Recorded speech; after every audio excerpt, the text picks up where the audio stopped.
antes do Márcio, né, falar dos números, né, que a gente vai discutir aqui nessa tarde, mas deixa eu falar um pouco de um processo, uma fase antes, né, da análise, que é o planejamento, que também é importante, né? Então, assim, a Itera sempre foi preocupada em estar facilitando o dia a dia dos analistas de crédito, né? E sempre é preocupada aí em desenvolver produtos com auxílio da IA, né, para ajudar nesse processo.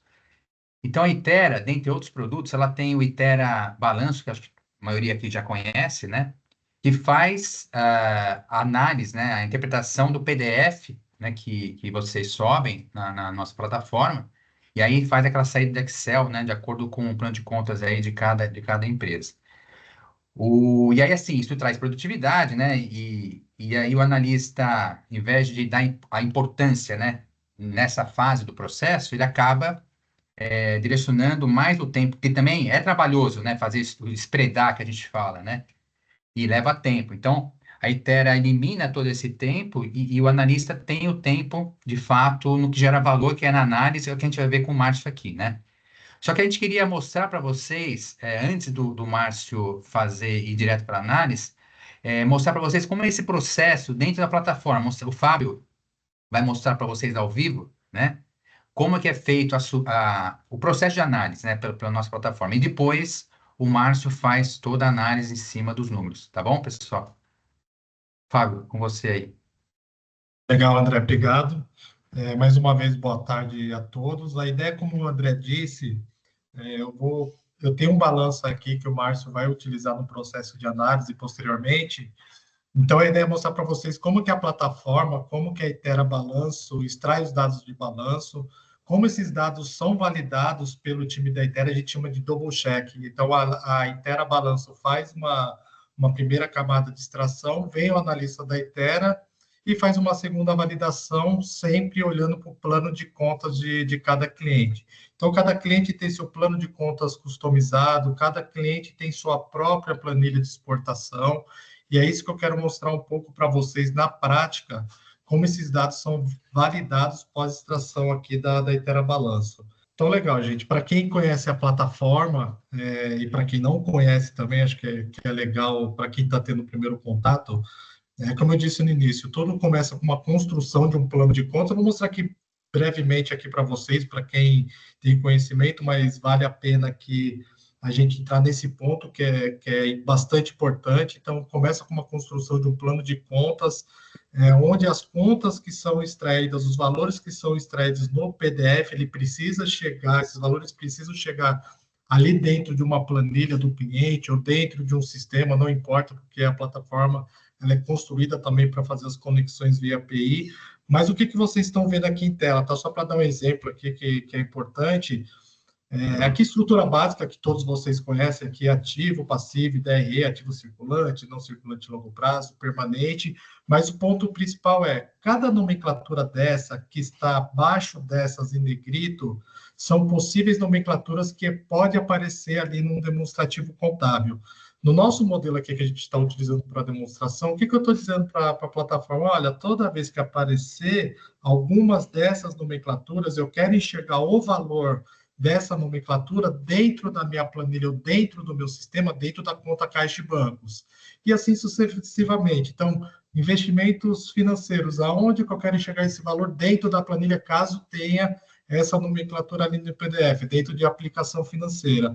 Então, começa com essa construção do plano de contas. Para quem é do crédito, né, para quem analisa demonstrações contábeis, sabe que uma padronização de valores e nomenclaturas é importantíssimo. Tá? Então, prática aqui para quem é do crédito, enfim, pode ter algum equívoco de um analista conectar um financiamento com uma conta a pagar, distorcer os indicadores de endividamento. Dentro da plataforma, não. Se você falar para a plataforma, olha, é um financiamento, um FIC de giro é um financiamento, a plataforma vai conectar esses valores dentro ali do que foi determinado junto ao cliente na construção ali dentro de um ambiente específico. Então, acho que é legal dar essa visão aqui para vocês sobre como que é o comportamento da plataforma em relação à aplicação do plano de contas. Vou falar um pouquinho da dinâmica, como que é feita agora a validação dos dados.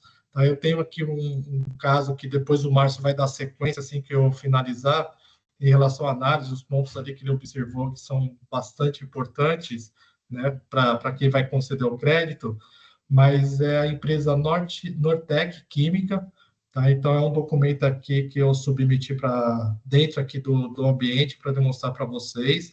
Então, toda vez que o cliente envia um PDF ali dentro da plataforma, enfim, Fábio, mas a gente não recebe PDF, a gente recebe um JPEG, transforma o PDF e manda ali, submete para dentro da plataforma. Quando o cliente lhe envia essa documentação, o balanço para dentro do ambiente aqui da Itera, vem o nosso analista, aí aqui eu vou mostrar para vocês, é um documento aqui que está entrando no status aqui de validação agora, tá? Então, ali, a Itera Balanço, ela fez a extração aqui dos dados, né, só para mostrar aqui para vocês. Aqui do lado esquerdo, é claro, é o PDF.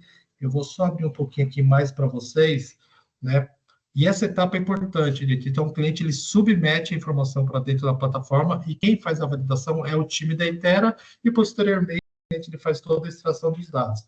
Mas o que vocês estão vendo aqui? Simplesmente a extração das informações. O que está no PDF versus o que a Itera Balanço trouxe ali de informação. Então, conceitualmente, aqui vocês conhecem bem toda a extração aqui do ativo circulante, os totalizadores do ativo circulante.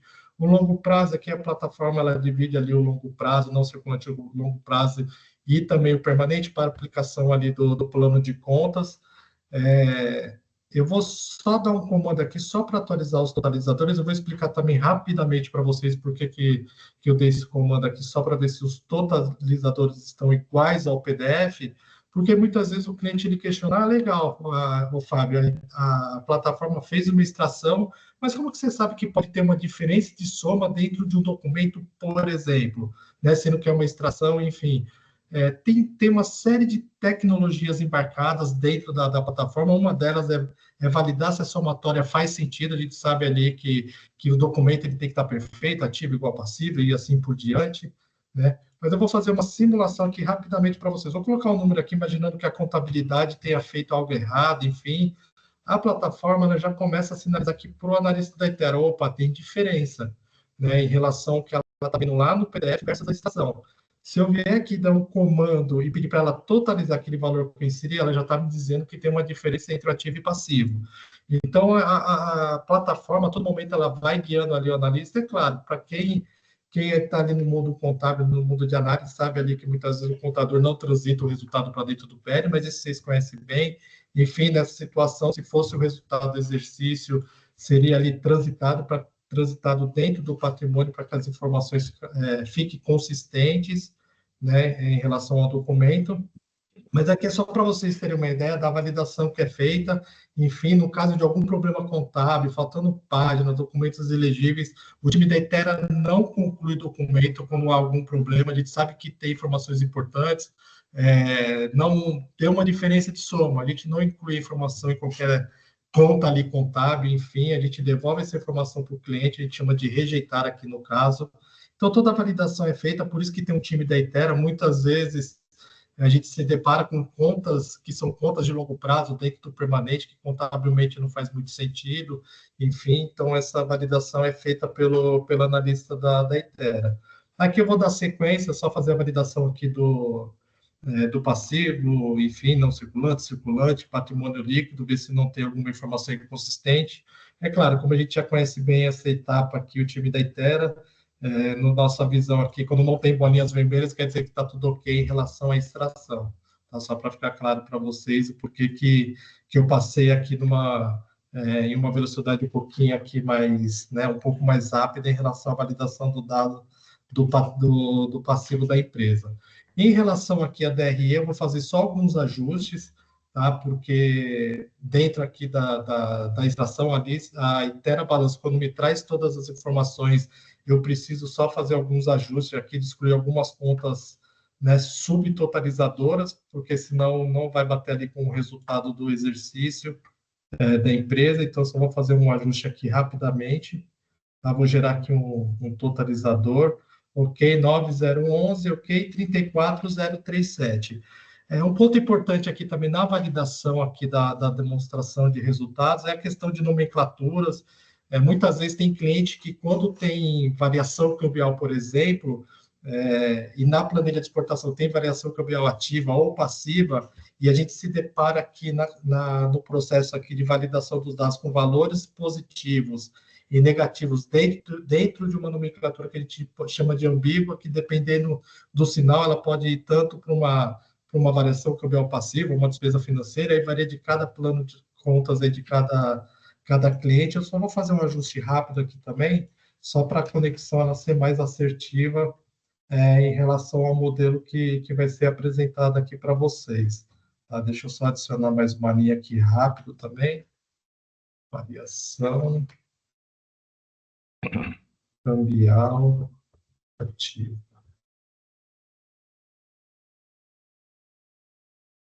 Variação cambial ativa. Fazer só um ajuste aqui de valores.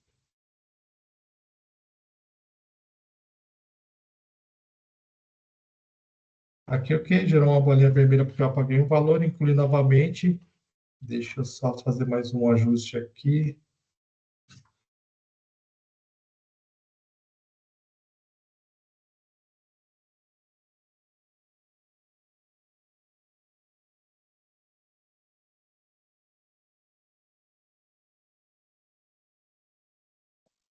E ok, só ajustar aqui de novo. Isso é ao vivo, tá, gente? Então, vamos lá, ajustar aqui o valor ok, 9011, 84037. Ok, não precisa rejeitar, esse documento está ok. Nessa etapa, o que está acontecendo agora? Eu mostrei para vocês aqui no início uma aplicação do um plano de contas que é construído, então o sistema está olhando agora para cada nomenclatura que está ali no PDF e o sistema está fazendo a alocação. Então, por exemplo, apareceu o caixa lá no PDF, aonde que eu quero enxergar esse valor dentro da planilha de exportação. Então, está sendo aplicado agora o plano de contas nesse caso aqui, criado aqui pelo time da Etera, mas entendo que cada cliente tem seu próprio plano. Dentro dessa aba de revisão, muitas vezes o cliente questiona, mas como que eu sei quais foram as conexões de contas, onde que eu enxergo isso dentro da plataforma? Então, aqui, como vocês podem observar, dentro dessa aba de revisão, é onde a gente enxerga cada conexão de contas, então, despesas antecipadas e outros ativos circulantes, dentro do nosso desenho Itera, vai conectar dentro de outros operacionais, caixa equivalentes dentro de caixa, clientes e contas a receber em clientes, enfim, estoque dentro de estoque, e assim por diante. Então, foi feita uma aplicação do plano de contas, o nosso time também valida para ver se faz sentido a aplicação do plano de contas, né?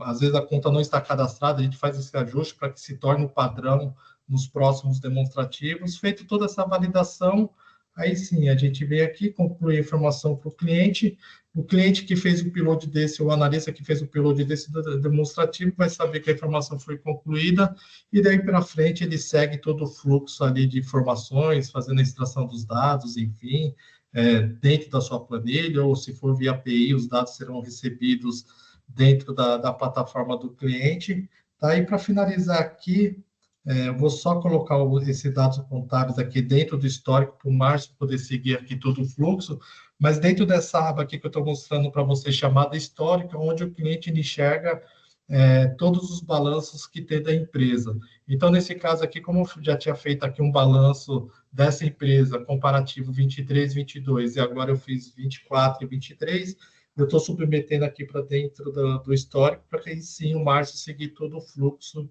aí, de construção aí da análise, validando aí os indicadores e dando aí os pontos positivos ou pontos de atenção em relação a esse dado aqui da Nortec.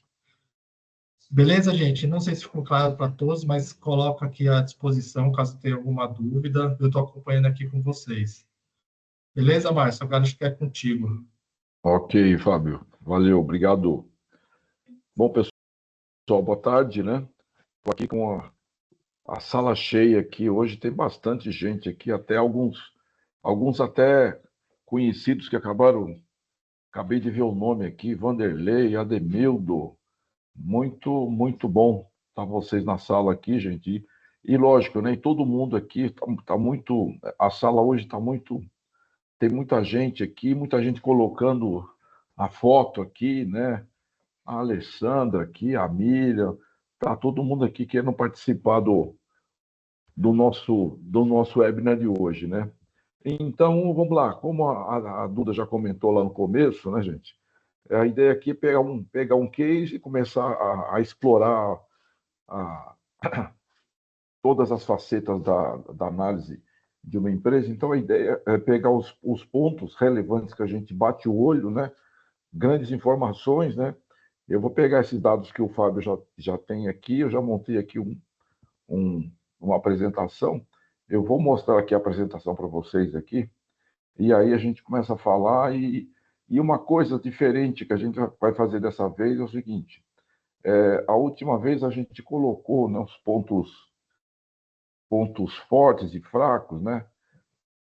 Dessa vez a gente vai fazer uma coisa diferente, nós vamos deixar em aberto, eu vou mostrar o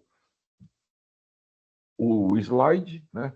E eu vou começar a comentar, né? E aí, se alguém quiser comentar, olha, eu acho que essa informação aí tem um ponto forte, tem um ponto fraco. Tanto você pode preencher, entrar pelo chat aí, dizer, olha, tal coisa, aí a Duda acaba me avisando, né?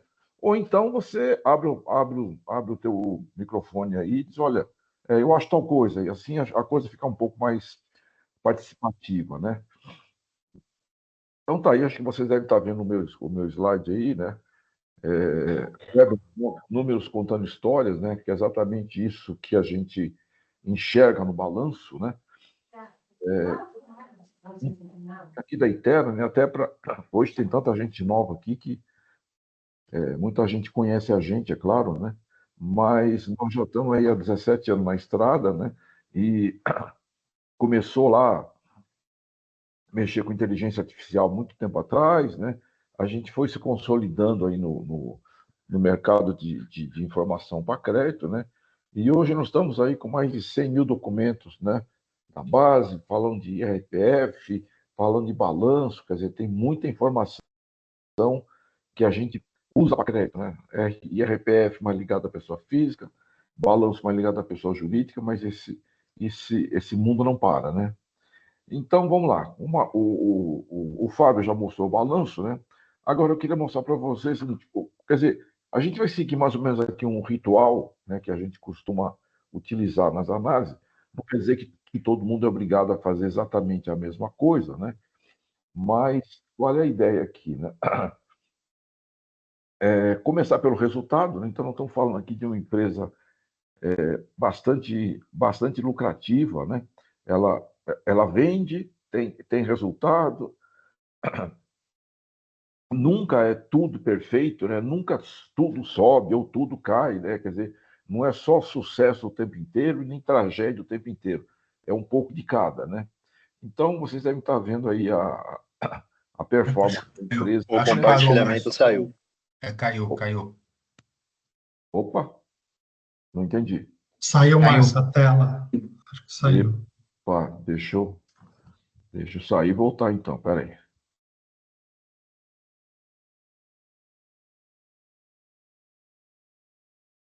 Compartilhar de novo, vamos lá.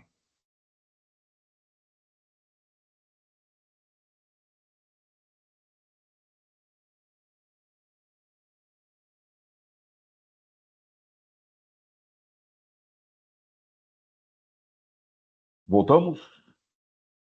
Sim. Agora sim. Vamos lá. Então vamos lá. Então é o seguinte, gente, o que a gente está vendo aqui, né? É evidente, né, que a linha as duas primeiras linhas, né, elas dão muito do tom que vai ser a análise que você vai fazer, né? Então, ter vendas em crescimento e o custo, por ser a maior despesa que a empresa tem, a relação entre despesa e custo é super importante, né? E a gente está vendo aqui, à medida que a empresa está crescendo, né, os resultados estão aparecendo, né, estão aí para vocês, né? Aí vem as despesas operacionais para a gente chegar ao resultado da operação, né, que é a linha aí do EBIT, né? Por mais que esse é um tema bastante conhecido, né? O EBIT, que é praticamente 90% do EBITDA, né? Tanto tem os defensores do EBITDA, né? Como os detratores do EBITDA, né? Que ele falta uma coisa, falta outra, mas a grande trunfo do EBIT, né? Do EBITDA, né? Do EBIT, é mostrar o seguinte: quanto que a operação entrega de resultado. Acho que isso é super importante, né? Você saber se a operação é lucrativa ou não, se ela entrega resultado. Ela pode até depois, né? A despesa financeira, os impostos, corroer um pouco desse lucro, que é mais ou menos o que aconteceu aqui no último ano, né? A empresa vinha de receita financeira, chega no último ano, ela inverte, tem despesa financeira, né?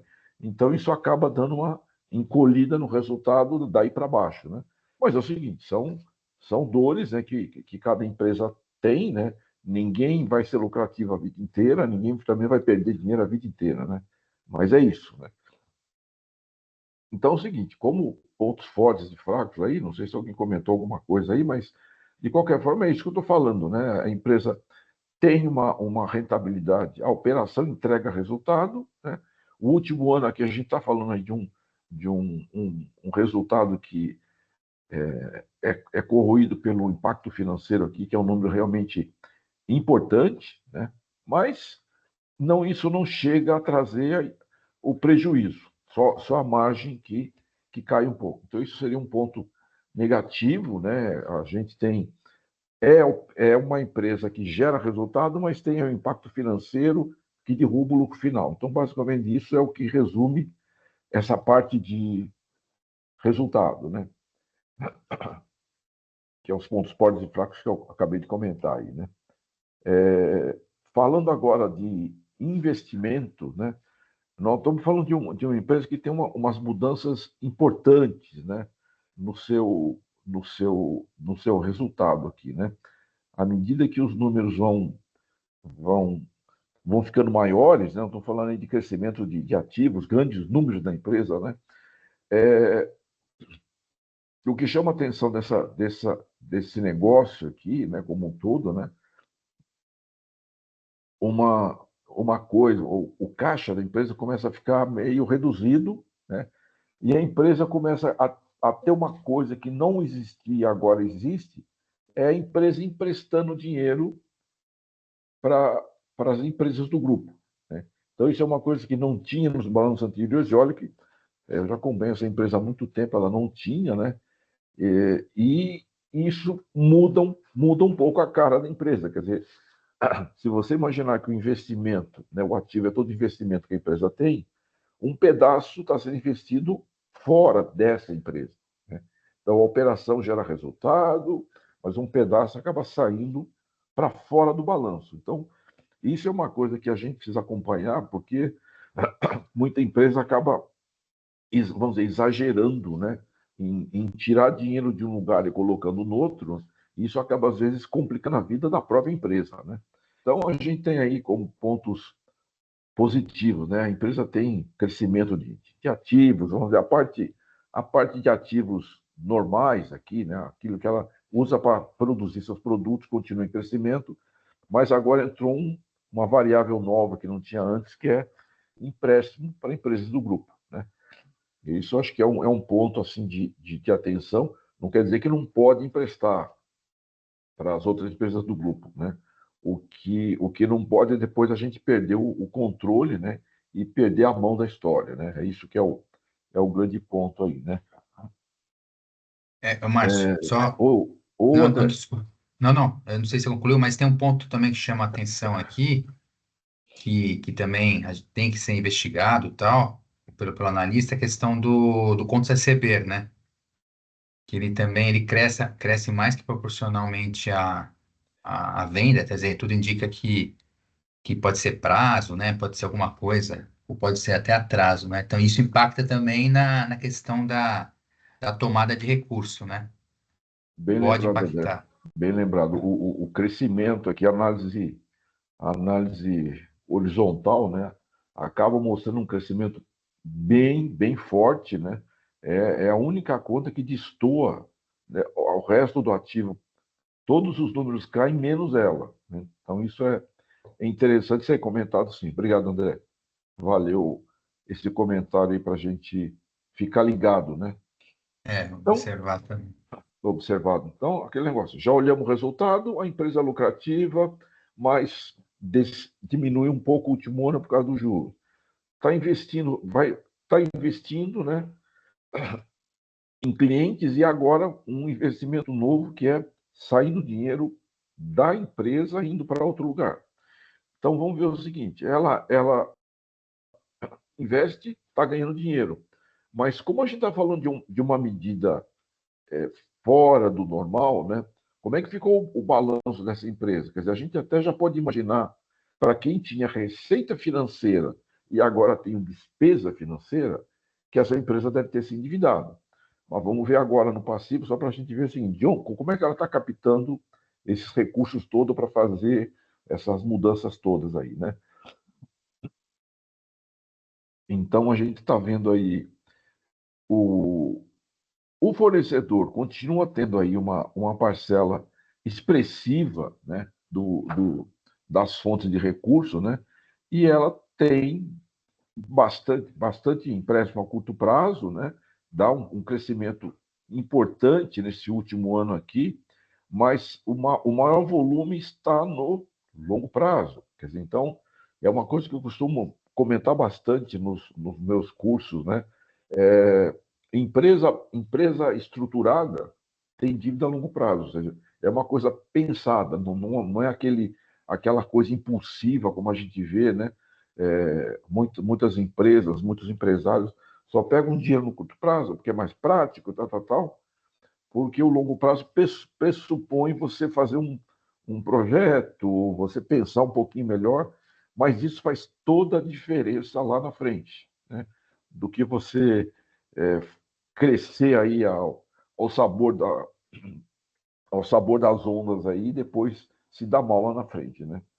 Então, estamos falando vamos dizer, de uma mudança, né, importante, né? Uma empresa que tinha uma dívida relativamente pequena e agora nós estamos vendo aqui a conta de empréstimos crescendo no curto prazo, né? O longo prazo já era importante, ele continua sendo importante, é claro, né? Mas os números são grandes, as mudanças são grandes, né? Por quê? Não é um investimento pequeno que ela fez lá no ativo. Quer dizer, aquele empréstimo lá para a controladora, a gente não está falando de pouco valor, né? Não estamos falando de muito valor, né? Então, a própria operação não consegue dar vazão, né, a tudo que ela quer, então o investimento é inevitável, né? Então, como a gente está falando aí de um passivo já mais, vamos dizer, mais robusto, né, mais encorpado que antes, você já deve imaginar, Monzo, os índices, né, devem ter sofrido bastante, né? Então é o que a gente vai ver agora. Veja, a gente nem chegou ainda, né, em falar de quanto vale a empresa, a gente só está fazendo aquelas análises básicas, né, preliminares, né, para a gente entender o que a gente tem na frente, né? Então vamos lá, né? O negócio, como a empresa ela tinha um endividamento muito baixo, né, 30%, 40%, ela deu um pulo aqui, né, mas assim, nada exagerado. Quer dizer, para quem analisa empresas praticamente todo dia, né, você falar de um endividamento de 60% é até baixo, quando a maioria das empresas deve 2, 3, 4 patrimônios, né? Mas que chama atenção, né, exatamente a composição dessa dívida, né? 70% é com bancos. Não é um número pequeno, né? Então, só para efeito de comparação, né? Quando a Americanas quebrou, lá há 2 anos atrás já, né, eu acabei indo pegar o último dado disponível, que era o dado de setembro, né? Aquela a ida no jornal foi em janeiro, né? O último dado disponível era setembro. Eu bati o olho nesse número, era 60%, né? Quase isso, né? 58, qualquer coisa, 58, 59. 70 é um número importante, tá? Aquele negócio, aquele impacto que a gente já viu no balanço desse ano, se for mantido o que a gente está vendo agora, vai impactar mais ainda o resultado. Quer dizer, investimento, quer dizer, todo investimento que é feito, a empresa tem que ser vista, todo analista tem que saber uma diferença básica, né? Quando eu pego uma empresa endividada, eu estou falando, é uma empresa que está investindo ou ela está perdendo a mão? Ou ela está perdendo dinheiro, né? Então, uma coisa é investindo, né? Ela investe, passa por um período mais apertado e depois o retorno aparece e ela vai acertando as contas, que é o que a gente viu no webinar passado, né? Uma empresa estava endividada, mas o balanço, quando chegou o balanço depois do investimento, aí a empresa começa a mudar a cara. Então aqui a gente ainda não tem todo esse impacto, até porque nem vai aparecer nesta empresa. Vai aparecer naquela empresa que ela emprestou dinheiro, né? Então, uma coisa que de cara, né? Você vai estar falando, bom, mas se o dinheiro não está aqui, eu preciso ver o balanço da empresa que recebeu esse dinheiro. Então, agora a gente está até falando assim, saindo um pouco da análise, mas quando a gente está falando de análise de balanço, a gente está falando do C-Capital, né, que é o C do crédito que avalia a situação financeira da empresa. Mas, como o dinheiro saiu da empresa e foi para outra empresa do grupo, o C conglomerado tem que fazer sentido aqui. Então, não dá para a gente analisar só esta empresa, tem que pegar outra empresa também. A gente vai continuar com essa empresa? Vai, até para a gente fechar a nossa análise, mas para tomar a decisão final lá na frente, eu preciso saber o seguinte: bom, onde você colocou esse dinheiro e como que está essa empresa? Porque você pode ter emprestado para essa, mas o dinheiro está na outra também. Então, a É, gente precisa colocar. Márcio, só agregando, que isso aí é super importante na análise, nesse ponto, né, da questão da saída de recurso para uma empresa que a gente não conhece, né? E até porque eu tenho mais de 25 anos também de crédito, né? E também peguei várias situações em que a gente acabou emprestando recurso para uma empresa sem saber e via, né, que tinha saída de recurso para uma ligada, não conhecia a ligada e no final o grupo inteiro entrou em default, né? Então, assim, eu acho que um ponto importante também, mas só para contribuir, é a questão também da estratégia, né? Porque você vê que a empresa ainda é boa, tal, mas ela vem se endividando, né? Para uma saída grande aí de recursos para uma ligada. Então, é importante também saber a estratégia dessa saída. Se vai estancar, né? Se foi só isso, se não foi, porque senão a tendência se a gente não souber, né, é, é, como que vai ser essa estratégia de empréstimos e um investimento na ligada, a tendência da empresa é se alavancar ainda mais, né? E aí a questão do custo financeiro aumentar ainda mais, e aí o resultado cair ainda mais, né? Então é super importante a gente entender isso também. É isso mesmo, André. É isso aí. E tem uma coisa, né, gente? Se tem uma coisa que é muito comum nas empresas financeiras, né, a gente ouvir aquele comentário tanto do gerente de negócio, né, gerente comercial, tal, como do próprio analista. Não, eu conheço essa empresa. Na realidade, você conhece, mas é o seguinte: será que você conhece as transformações que aconteceram também? Uma coisa é conhecer essa empresa, ter feito várias operações com ela, tal, e daqui a pouco ela começa a fazer coisa. Você vê, por acaso, eu estou acompanhando a empresa, então eu vi que de 23 para 24 a mudança foi grande. Então, aquela história que, ó, eu conheço a empresa, para você conhecer, você tem que acompanhar. Não é só dizer, não, eu já fui, já visitei, mas quando? 3 anos atrás? Esquece, aquela empresa que você conhece pode ser que não existe mais. E aí está o André, com o depoimento dele aí, dizendo, olha, já teve problema da gente não ter, vamos dizer, entendido o cenário inteiro, né? Isso. Vamos lá. Bom, gente, só para fechar, eu sei que acho que ninguém colocou nenhum ponto aí de questionamento e tal. Eu vou continuando aqui, mas vamos lá, né? Que aqui a ideia era falar um pouquinho de pontos fortes e fracos. Eu comentei os dois indicadores aqui que são ainda é baixo o endividamento, mas o endividamento bancário está alto, né? É, a margem da empresa, ou seja, o EBITDA ainda está no nível bom. Agora, o resultado final não está. Então, já não é mais aquela empresa que você conheceu há 2 anos atrás. Não estou falando de um negócio diferente. a operação continua lucrativa, mas o endividamento, quer dizer, por enquanto, está sobrevivendo, mas vamos lá, acho que a coisa... E no mais, a gente tem que agora olhar para frente, né? E aqui, uma visão um pouco diferente do que a gente fez das outras vezes, introduzir o fluxo de caixa para a gente conversar, né? Também tem pontos fortes e fracos? Tem. As duas coisas acontecem. A vantagem do fluxo de caixa, gente, é que numa só imagem você consegue ver tudo o que aconteceu no ano inteiro da empresa. Quer dizer, dá até para contar, vamos dizer, a historinha do ano, né? Então, aquele negócio, pegando aqui, né, o primeiro par de ano, né, de 22 para 23, o que a gente teria aqui, né? Você vê, a maior fonte da empresa é a operação, com 35 milhões, ou seja, o EBITDA é muito grande, né? Então, estamos falando aqui, o EBITDA, aí ele tem aqui um resultado não operacional que agrega mais 7 milhões, né? Depois ela tem aqui, ó, receita financeira agregando mais 2 milhões, quer dizer, só tem entrada. Aí na linha do imposto de renda o número é muito pequeno, né? Zero alguma coisa de milhões aí, né? Aí você começa o quê? As saídas de caixa, né? 3 milhões é a variação do giro, mas a grande saída aqui é a variação do investimento. Quer dizer, a empresa está investindo maciçamente na sua operação, né? É o maior investimento que ela tem, que foi tão grande, quer dizer, se você somar o que já tinha anterior, o 45 milhões foi maior do que a operação entregou nesse ano, teve que fazer o quê?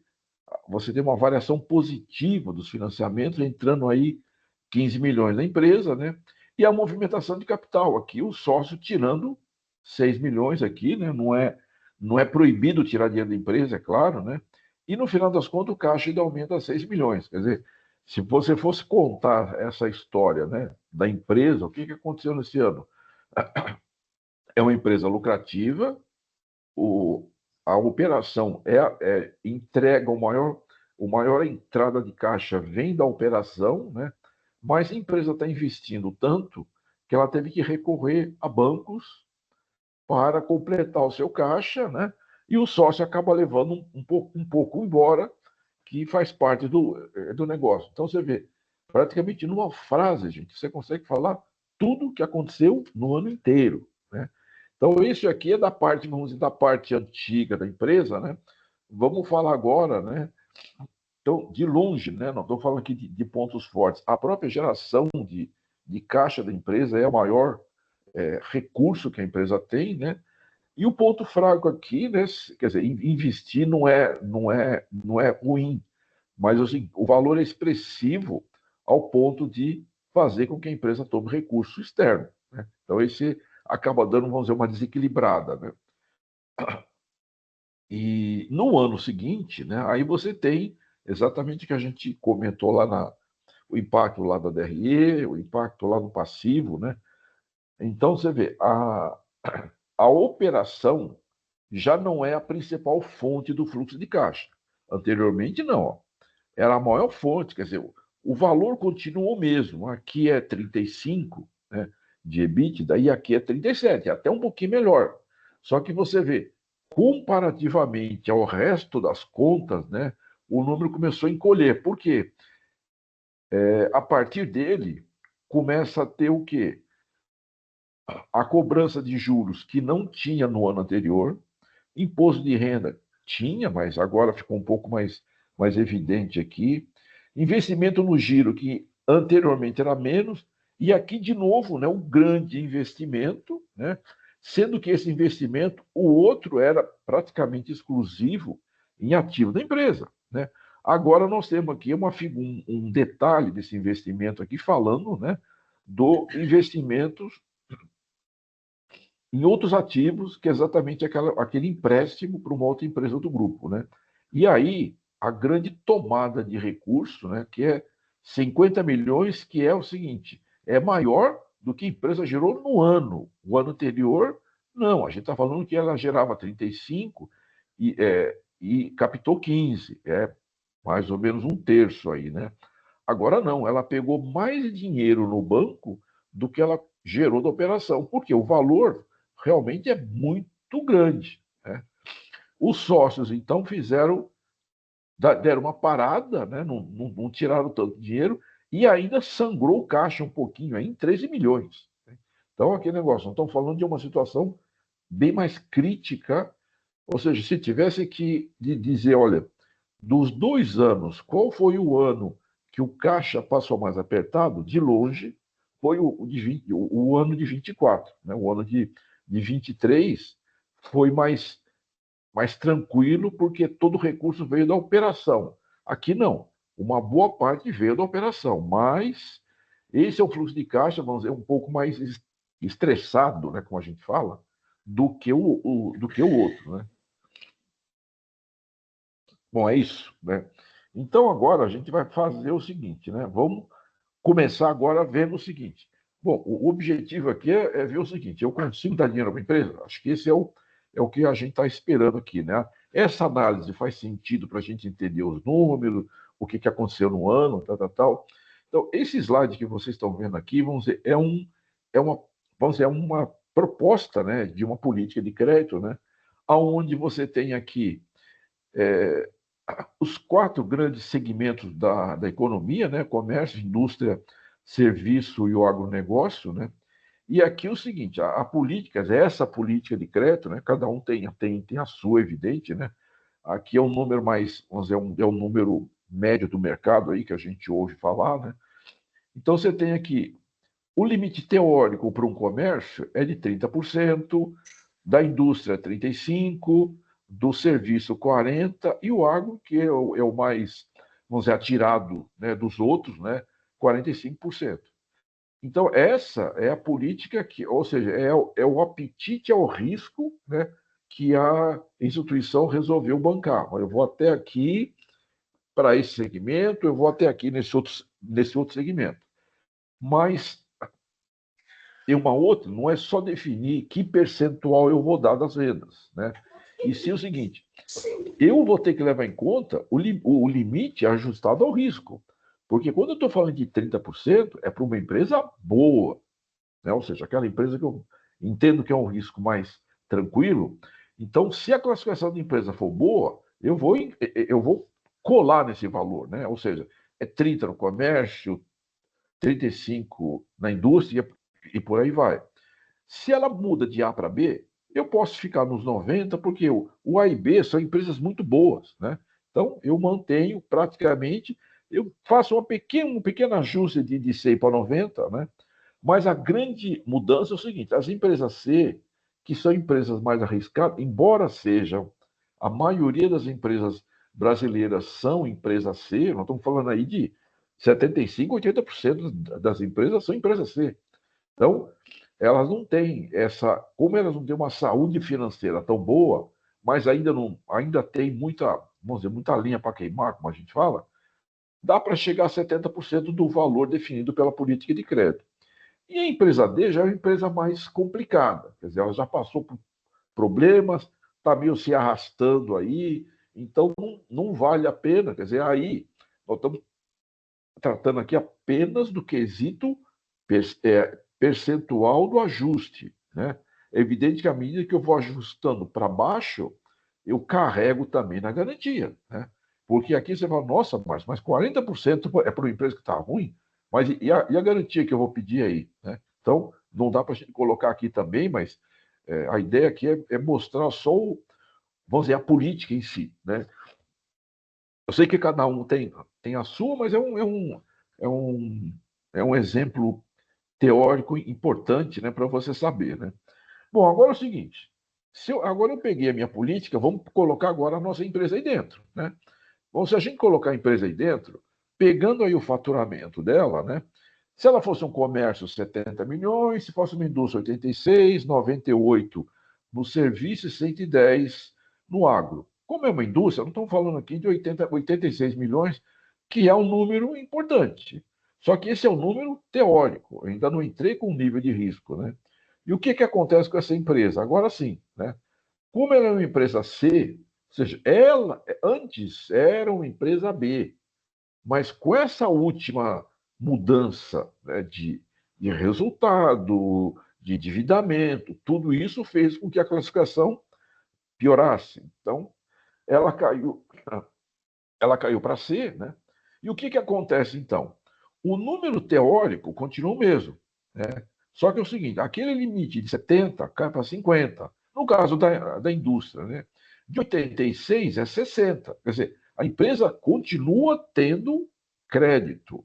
O negócio é que os números ficaram um pouco mais arriscados. O que a gente faz? Dá um aperto, né? E agora vem a novidade, quer dizer, a empresa vale, quer dizer, no caso dessa indústria aqui, ela vale 60 milhões usando essa política aqui.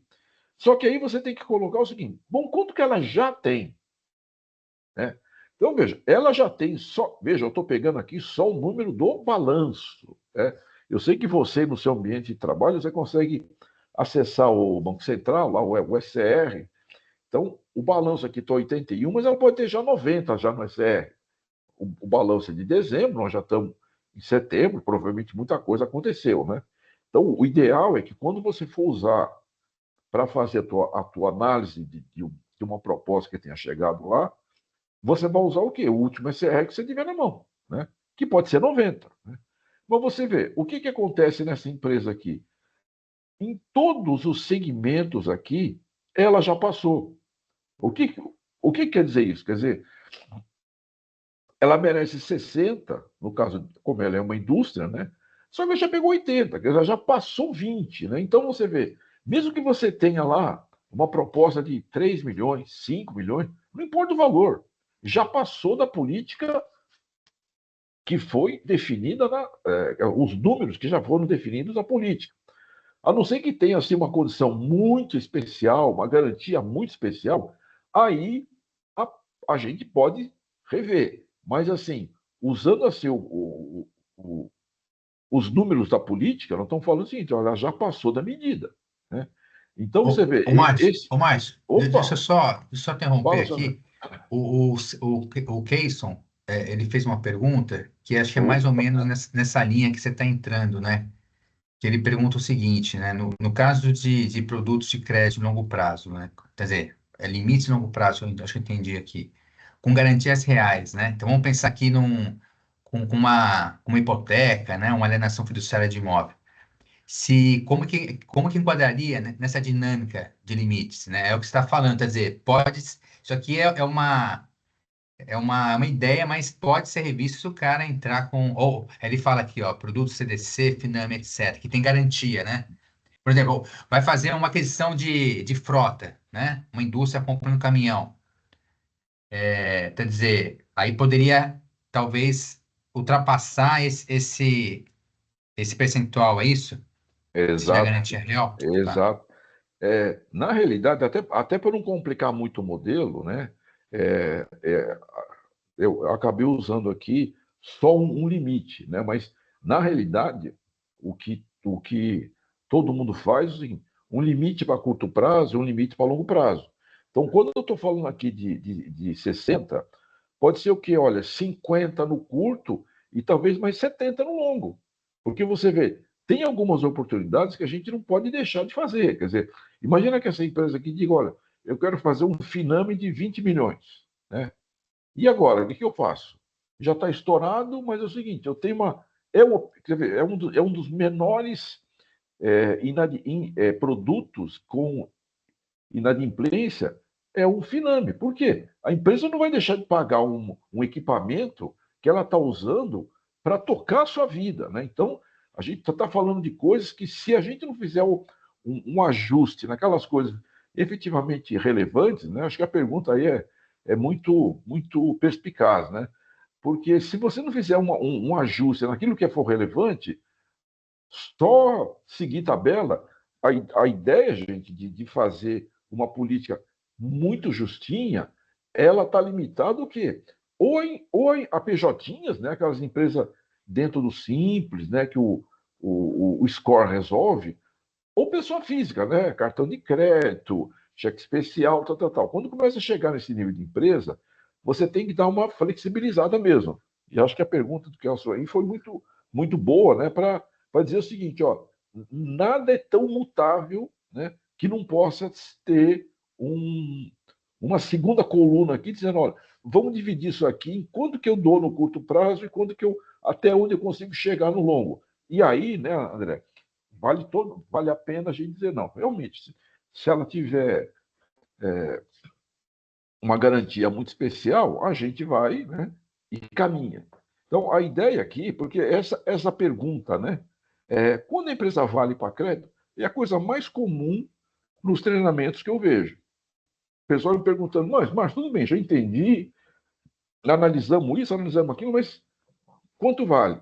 Então, não estou falando aqui de vamos dizer, um modelinho de política, mas mesmo assim, sendo um modelo vamos dizer, do mercado, né, cada empresa vai fazer o seu ajuste, né, ao seu apetite ao risco. E aí, exatamente cai nessa pergunta, e foi assim, caiu como uma luva para a gente fazer o nosso encerramento, né? Então, aquele negócio, assim, é uma empresa que tem potencial para crédito? Sim. O negócio é que ela já passou um pouco da conta. Então, agora a gente tem que fazer alguns ajustes, né? Porque aquele negócio, se a gente também traz uma empresa muito estressada, né? Como limite teórico, ela vai muito bem, mas quando colocar o ajuste ao risco aqui, que isso não pode ser esquecido, né? Quando eu digo, olha, eu chego até X% do faturamento, é para aquele limite cheio, né? Para empresas boas. Mas se eu não der essa graduação aqui, né? De 100, vou chegar até 70, até 40, pode ser 30 também. Eu acho que toda instituição sabe onde aperta o sapato, né? Então, de repente, olha, nós vamos ser um pouco mais rigorosos, a economia está assim, está assado. Se tivesse um outro tipo de ritmo econômico, a gente podia até, em vez de 40, chegar a 50. Né? Mas é isso. Muito boa essa pergunta aqui, André. E eu estou aqui, agora eu estou encerrando a minha participação aqui. Esse era o último número que eu queria mostrar para vocês, né? Espero que vocês tenham apreciado a nossa conversa aqui, a nossa prosa sobre crédito aqui. Vez que vem vai ter de novo, né? Sempre pegando algum assunto que é o dia a dia das mesas de crédito, né? Então, se vocês quiserem também, já que a Duda comentou que vocês têm aí um WhatsApp, né? Até colocar assim, temas, né? Dá uma sugerida em temas aí, a gente vai estudar, né? Porque é aquele negócio. Tudo é possível, né? A gente pega aí, embrulha depois o pedido aí de uma forma bacana, acha alguma empresa que se encaixa, né, na historinha de vocês e a gente transforma aquilo num webinar, né? E conversa aí com todo mundo aí. Então, eu estou aqui encerrando a minha participação, agradeço a todo mundo que esteve aqui. Realmente hoje foi um público bastante grande aqui, gostei muito disso e obrigado a todos. Lá no início também, vocês puderam ver a apresentação do Fábio e do André falando sobre TeraBalanço, né? Vocês viram como que a gente pega essa inteligência e transforma, né, ali na prática, através dessa plataforma de IA, que ela lê, organiza, padroniza todos os demonstrativos financeiros ali, e a gente acaba entregando, né, relatórios claros para vocês tomarem decisões mais seguras, que foi aquilo que eu falei lá no início. Então, vocês acabam aí reduzindo o esforço operacional, aquelas tarefas que são muito repetitivas, e acaba também trazendo mais segurança, mais assertividade, né? Identificando riscos e oportunidades de uma maneira mais prática e mais fácil. Então, se vocês querem mais inteligência aí na esteira de crédito de vocês, querem mais resultados, eu também vou deixar aqui no chat uma agenda da Graziele, que é a nossa SDR, que é do nosso time comercial, para vocês conversarem com ela, entenderem se faz sentido conversarem sobre esse produto, né, que é o Itera Balanço. Fora Itera Balanço, a gente também tem outras soluções para outras etapas da análise de crédito, então IRPF, benchmark, vocês podem entender um pouco mais dos produtos, né, e conversar com ela para ver se vale a pena fazer um bate-papo, se vale a pena trazer o Fábio aí no outro encontro para fazer uma demonstração guiada com vocês. Vou deixar aqui o link, tá, para vocês agendarem uma reunião com a Grazi.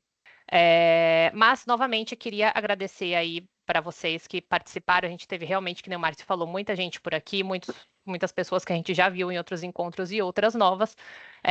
Quem quiser fazer parte do grupo do WhatsApp, vou deixar aí o link novamente para ser mais fácil, ou pode fazer igual a Andressa e colocar o seu número no chat. E agradecer pelo tempinho que vocês tiraram aqui, pelas dúvidas, por esse nosso encontro. E lembrando que lá no grupo de WhatsApp também a gente deixa o nosso calendário para os próximos encontros. Márcio aí já deu um spoiler que vai ter para o mês que vem, vai ter para o próximo, e a gente vai tentar sempre trazer aí o encontro para vocês. Isso mesmo. Então, pois é, né? Então a gente agradece aí a presença de vocês. A gente se vê na próxima. Pessoal. Obrigado, tudo de bom aí, pessoal. Tchau, pessoal. Até a próxima aí. Tchau, gente. Tchau, tchau. Tchau.